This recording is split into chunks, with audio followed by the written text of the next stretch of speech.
6 سال کی عمر میں یتیمی کا دکھ دل پر لگا اور ماں نے بیوگی کی چادر اوڑھ کر ماموں کے در پر دستک دی۔ ذات کے اونچے تھے، تب بھی ماں دوسری شادی کے طوق سے بچ گئی۔ طوق اس وجہ سے کہا کہ سوتیلے باپ کے بارے میں بہت کچھ سن رکھا تھا، اچھے نہ ہوتے تو زندگی بھر کی اذیت گلے پڑ جاتی۔ ہم اونچی ذات کے سہی لیکن بے حد غریب تھے۔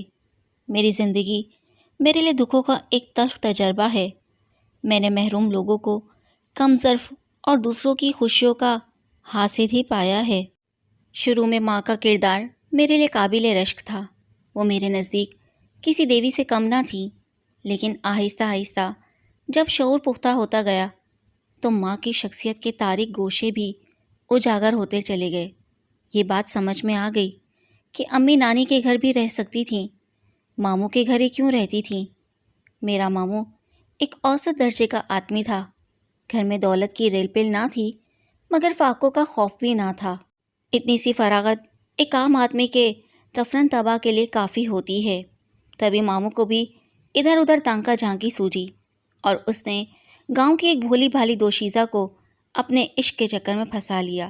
نورن کی نیچی ذات بھی ماموں کے پیار کی راہ میں دیوار نہ بن سکی اور دونوں کے پیار کے چرچے گاؤں میں کچے چاولوں کے کھیتوں سے آنے والی مہک کی طرح پھیلنے لگے۔ ہمارے خاندان کا طور تھا کہ اونچی ذات والوں کا بیاہ نیچی ذات والوں میں نہیں ہو سکتا تھا۔ کوئی سید ہے تو رشتہ سیدوں میں ہوتا۔ قریشی اپنے رشتے قریشیوں کے ساتھ ہی جوڑتے تھے۔ گاؤں میں تب کوئی ایسی مثال نہ تھی کہ رشتہ ہم پلہ لوگوں میں نہ ہو۔ نورن گاؤں کی سب سے زیادہ خوبصورت لڑکی تھی، مگر ذات کی کمہارن تھی۔ پھر جب ماموں نے خاندان میں اعلان کر دیا کہ وہ نورن کے علاوہ کسی سے شادی نہ کریں گے تو جیسے قیامت ٹوٹ پڑی۔ نانی نے دونوں ہاتھوں سے اپنا سر پیٹ ڈالا، مگر ماموں کی ضد کے سامنے کسی کی نہ چلی۔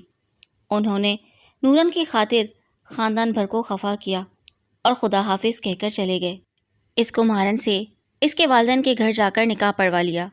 نانی غریب روتے روتے بے ہوش ہو گئیں کہ ہائے میرے بیٹے کو مٹی کے برتن بنانے والوں نے پیار کا جھانسا دے کر کسی بھٹے میں جھونک دیا ہے۔ وہ روتی جاتی تھی اور کہتی جاتی تھی، ارے کمہارن، جو میں نے تجھ کو اپنے بیٹے کے گھر بسنے دیا تو میرا نام بھی ماں جبھی نہیں۔ ان دنوں نانی بہت آرزودہ رہا کرتی تھیں اور امی بیوہ ہو کر مائکے آ چکی تھی۔ ایک دن نانی میری ماں سے بولی، عالیہ تو بھائی کے گھر جا کر رہ اور اس نورن کمہاری پر نظر رکھ، ہو سکے تو ایسی چال چلنا کہ یہ کم ذات 2-4 دنوں میں ہی میرے بیٹے کے گھر سے چلتی پھرتی نظر آئے۔ اماں جان آپ فکر مت کیجیے، بس چند دن صبر کر لیں۔ ان دنوں میں 9-10 سال کی تھی جب ہماری والدہ صاحبہ نے اپنی بھابھی اور بھائی کے گھر میں مستقل ڈیرا ڈال دیا۔ ماموں ممانی نے خندہ پیشانی سے ہمارا استقبال کیا۔ نورن مامی نے تو بہت زیادہ خوشی کے ساتھ میری ماں کو خوش آمدید کہا، مجھے بھی پیار سے رکھا۔ وہ بظاہر خوش نظر آتی تھیں کہ گھر میں اب 1 سے 2 عورتیں ہو گئی تھیں۔ ماموں کی نورن سے شادی کو سال گزر چکا تھا۔ شادی کے دوسرے برس ان کے یہاں 2 جڑواں لڑکے ہوئے تھے جو نوزائیدگی میں ہی وفات پا گئے۔ سال بعد ایک لڑکی نے جنم لیا جو بہت خوبصورت اور صحت مند تھی۔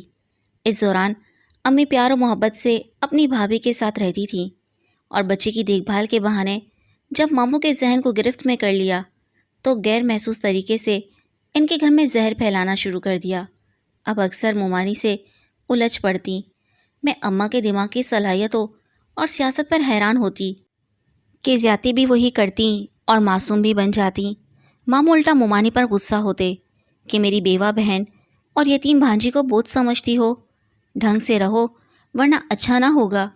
وہ بیچاری سمجھ نہ پاتی کہ کیا کرے، خود اپنے ہی گھر میں اب چور بن کر رہ گئی تھی۔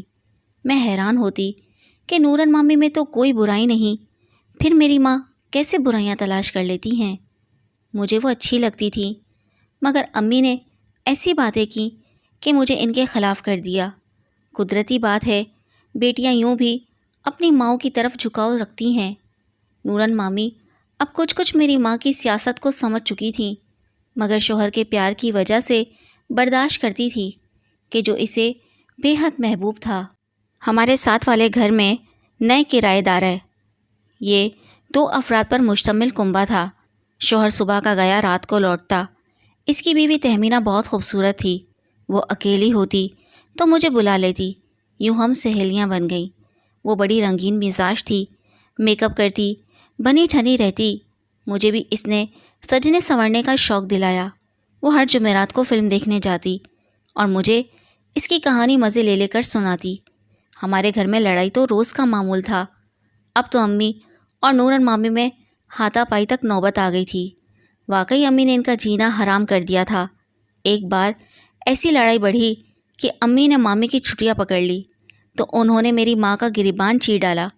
میں گھبرا کر پڑوس میں گئی اور تہمینہ کو بلا لائی۔ ہاتھا پائی سے میرا دم نکلتا تھا۔ تہمینہ سے کہا، خدا کے واسطے ان دونوں کو چھڑا دو ورنہ ایک دوسرے کا خون کر دیں گی۔